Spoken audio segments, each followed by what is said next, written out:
Welcome to World News. This is Shikina. Let's get into the latest world updates. Jimmy Carter's extended public farewell began Saturday in Georgia with the 39th US president's flag-draped casket tracking his long arc from the Depression-era South and family, farming business to the pinnacle of American political power and decades as a global humanitarian. Those chapters shone throughout the opening stanza of a 6-day state funeral intended to blend personalized memorials with the ceremonial pomp afforded to former presidents. The longest-lived U.S. executive, Carter died on December 29 at the age of 100.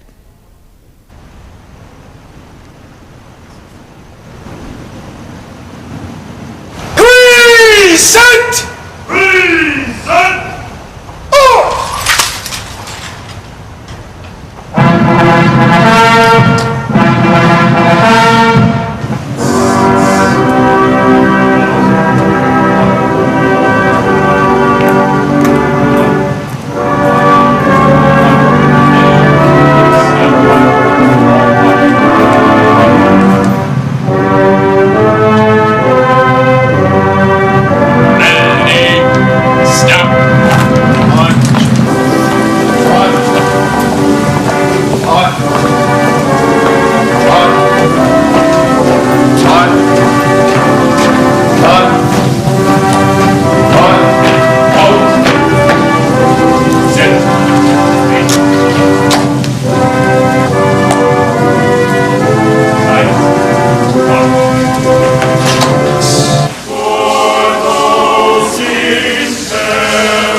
Residents in Satinchi gathered for a candlelight vigil in memory of the 12 victims killed in a shooting spree in the small Montenegrin town.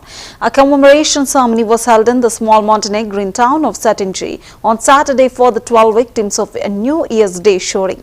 The ceremony was attended by family members of the victims as well as political and church leaders.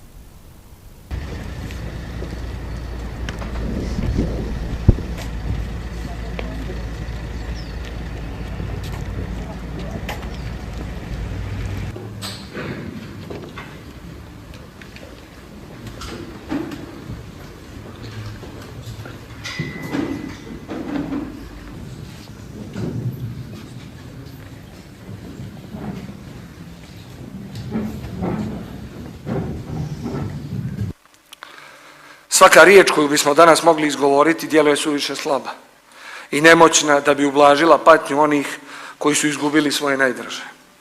Znamo da ne postoji način da nadoknadimo ono što je oduzeto, niti riječ koja bi mogla obrisati suze ili umanjiti težinu bola.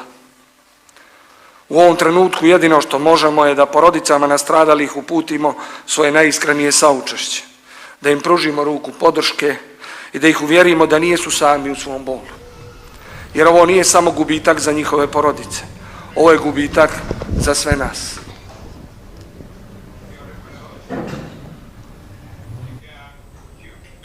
Thousands of people rallied in Tel Aviv and Jerusalem Saturday night to call for a deal to free hostages held in Gaza for over 450 days, hours after Hamas released a propaganda video showing captive soldier Liri al-Bag alive.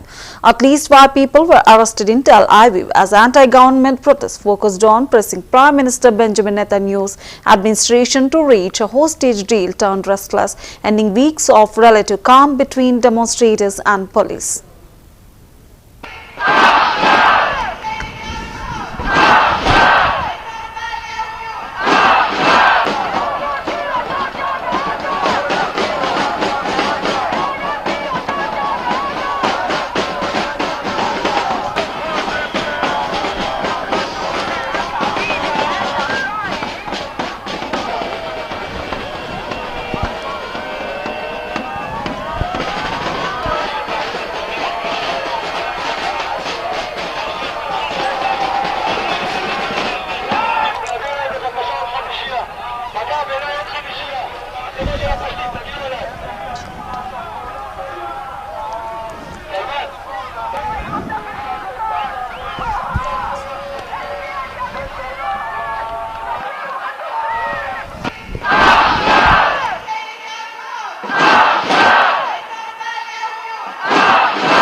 Members of the Syrian rebel group HTS Tahrir al-Sham on Saturday surveyed the aftermath of a battle in Hamas which left charged tanks and rocket launchers near a mountaintop mosque.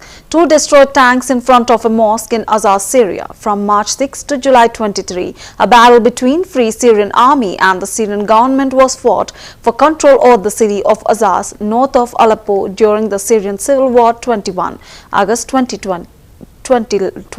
Islamist rebels have taken full control of Hamas following their recent capture of Aleppo, intensifying the Syrian conflict. This rapid expansion of rebel-held territory challenges the regime, which also escalating tensions across the region.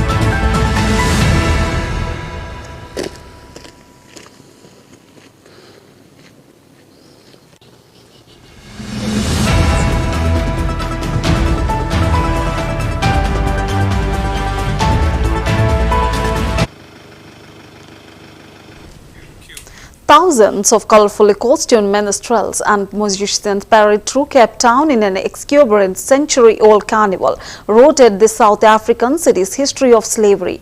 In glitzy uniforms matched with flashy umbrellas, hats and face paint, the marchers are cheered on by large crowds as they walk and dance through the city's historic center, celebrating Cape Town's mixed-race community.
The former Venezuelan opposition candidate Edmundo Gonzalez, which claims to be won the election against Nicolas Maduro and is recognized by some countries as the legitimate president-elect of Venezuela, returned to Latin America from his exile in Madrid to meet with the president of Argentina on Saturday, just days before the inauguration of the new leader.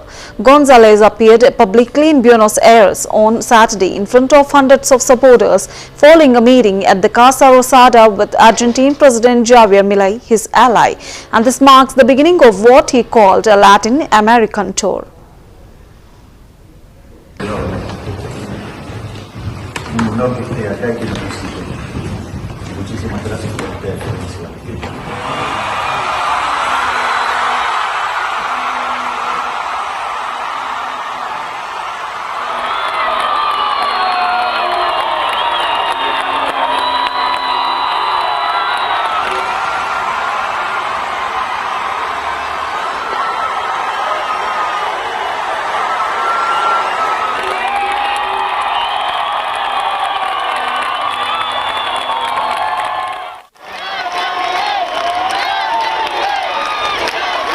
Milei es un ícono a nivel mundial y es una referencia, y de verdad que nosotros todos los venezolanos que estamos acá en Argentina y a nivel mundial lo apoyamos totalmente, porque justamente por salir de Venezuela es que estamos acá, y estamos acá es porque queremos libertad.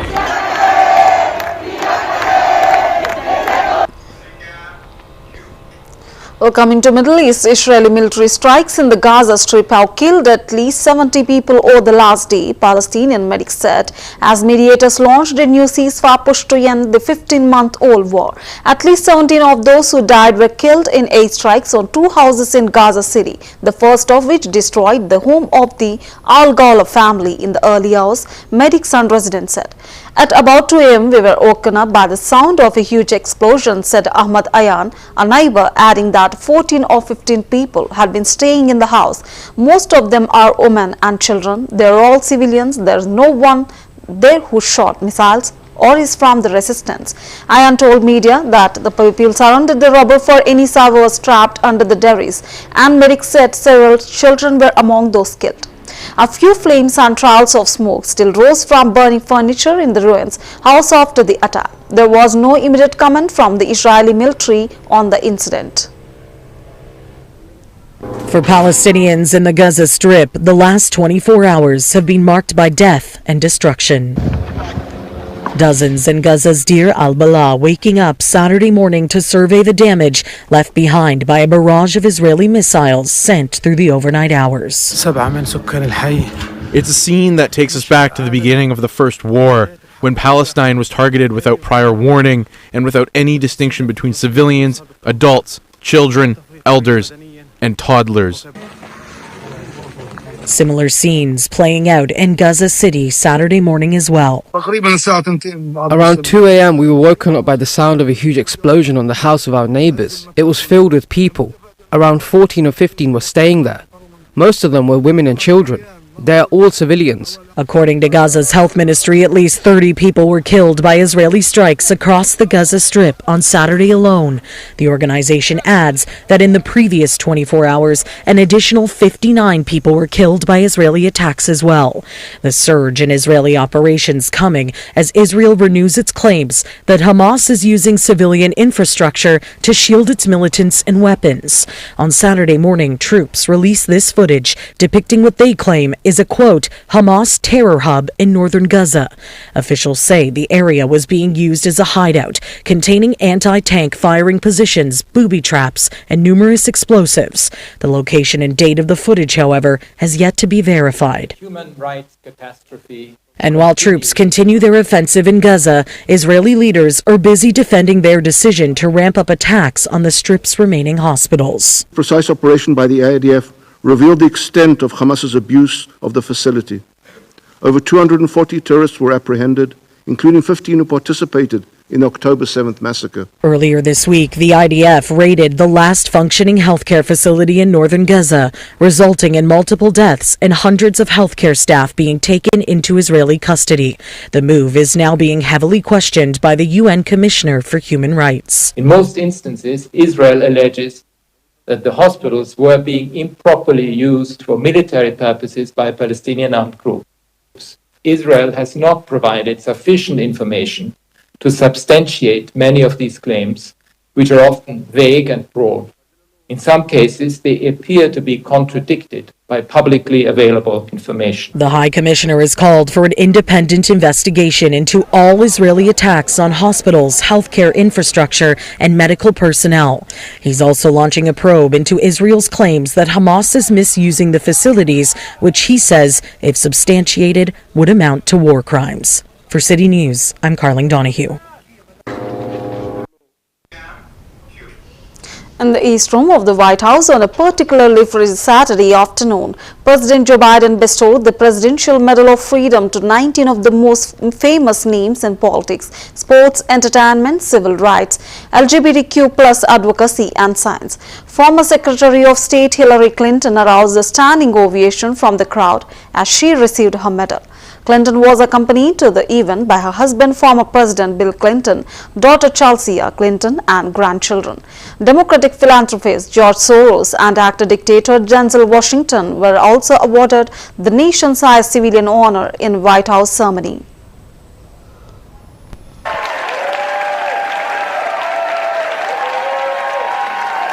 For the final time as President, I have the honor of bestowing the Medal of Freedom on our nation's highest civilian honor on a group of extraordinary, truly extraordinary people who gave their sacred effort to shape the culture and the cause of America. So let me just say to each of you, thank you, thank you, thank you for all you've done to help this country. On behalf of George Soros is Alex Soros.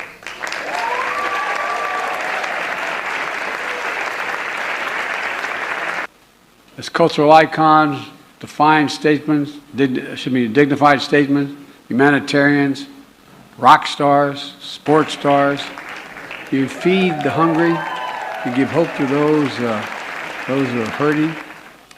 So today, I want to congratulate you on all you've accomplished, and I'm grateful for the work you'll inspire for generations to.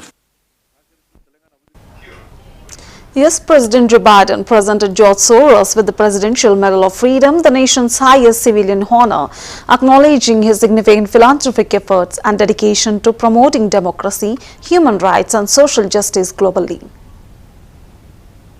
Accepting on behalf of George Soros is Alex Soros.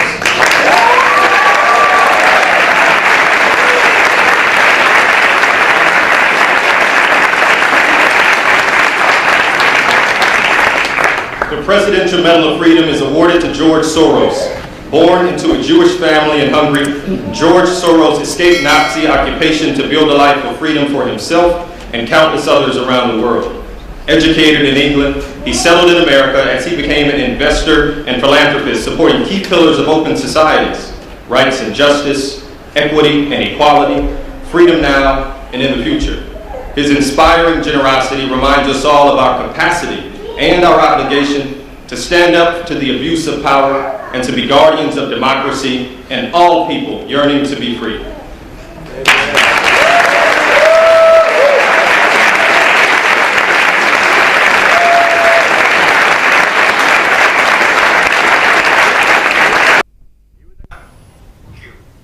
President Joe Biden has honored Hillary Clinton with the Presidential Medal of Freedom, the United States' highest civilian accolade, at a ceremony at the White House. The award recognizes her decades of dedicated service to the nation.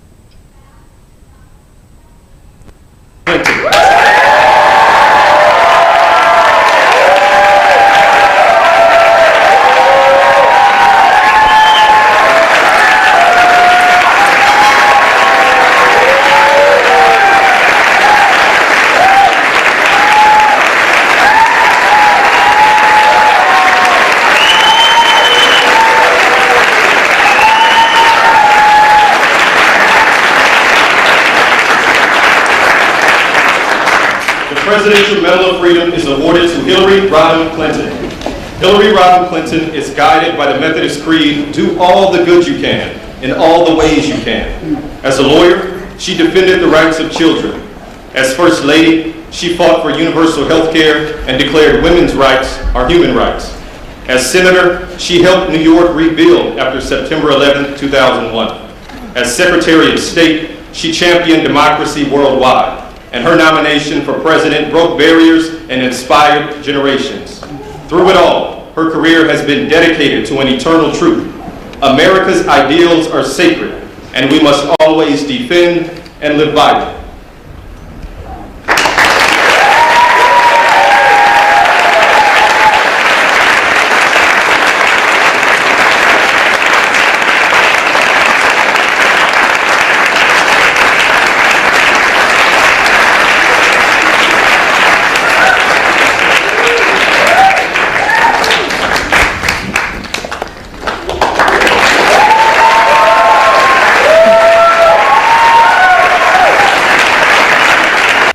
Hillary Rodham Clinton. The Union Health Ministry assured the public that there was no need for alarm over the recent rise in respiratory illness cases in China, including those caused by the human metapneumovirus HMPV. In a statement, the ministry emphasized that the situation in China is not unusual and that India remains well prepared to handle respiratory infections effectively. The statement comes after the Health Ministry convened a joint monitoring group meeting to assess the situation. Center for Disease Control and Prevention, HMPV poses a higher risk to certain groups including young children under the age of 5, older adults above the age of 65 and individuals with weakened immune systems. There are various prevention strategies to keep in mind. For starters, wash your hands frequently, avoid touching your face with unwashed hands, wear masks in crowded places and stay at home. Reports of China witnessing a surge in HMPV cases comes at a time when the country is preparing for inbound Lunar New Year travel surge, especially driven by the country's expansion of its visa-free entry list and other efforts to attract international visitors. Meanwhile, the World Health Organization has urged China to once again share data on the origins of the COVID-19 virus. This after 5 years from the start of the pandemic in the Chinese city of Wuhan. WHO asked China to share data and access to assist its efforts to understand the origins of COVID. China's foreign ministry said that they have shared the most of the COVID data and research results in international community after the World Health Organization repeated its call for more information and access.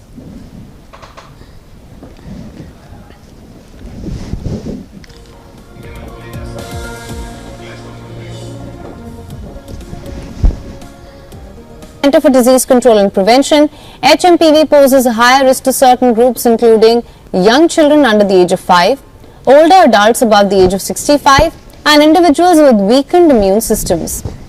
There are various prevention strategies to keep in mind. For starters, wash your hands frequently, avoid touching your face with unwashed hands, wear masks in crowded places and stay at home. Reports of China witnessing a surge in HMPV cases comes at a time when the country is preparing for inbound Lunar New Year travel surge, especially driven by the country's expansion of its visa-free entry list and other efforts to attract international visitors. Meanwhile, the World Health Organization has urged China to once again share data on the origins of French Navy's Charles de Gaulle Air Wing Commander Guillaume Denis dismissed reports of China's sixth-generation fighter plane, calling it a bit of dream right now and stating that it currently exists only on paper.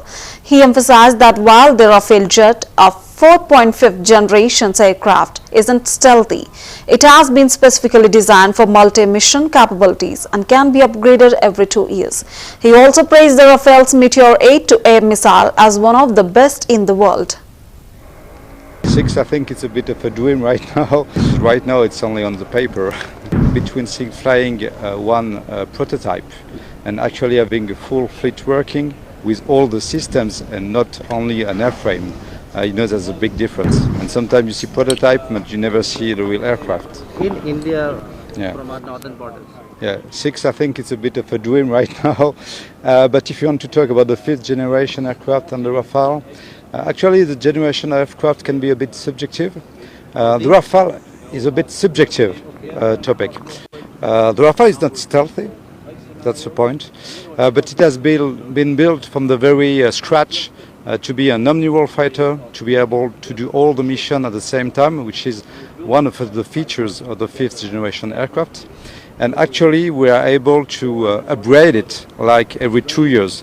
This is Rafale F4.1, we will have F4.2 in 2 years, so we've got pretty much a new software update or hardware update every two years, which helps us to get all the new equipments, the new sensors, the new weapons, to be still relevant operationally, even against 5th generation. So how, like, what generation do you call it? Do you call it a 4.5 generation plus? That's what some people would say. It really depends, actually. If you're taking into account the air-to-air missile, the Rafale, which is the Meteor, it's probably one of the best missiles you can find in the world right now. So perhaps for the Meteor, we would be 5th generation. But if you see that it's not stealthy, you would say it's 4th generation. So yeah, perhaps you can say that. And why do you call the 6th generation a distant dream? Because